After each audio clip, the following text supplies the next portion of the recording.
So if you want to allow an app to run in the background on Android devices, first of all, open up your settings. After that, you're gonna scroll down to your battery tab. On Samsung, it's usually called battery in device keeping. On some other phones, it's just called battery.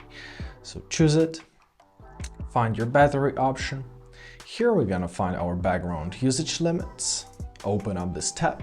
So here you'll find a list of applications which are never sleeping, so never auto sleeping apps. Choose it.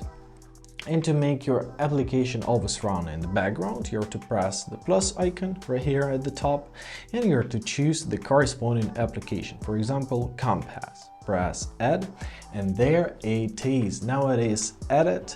To save the changes, simply go back. As you see, it's saved, and it will be always there. By following the steps, you can ensure that selected apps can function in the background without being restricted by the system's battery optimization settings. I hope this video is helpful. Thank you so much for watching, have a great day, and please consider subscribing on our channel.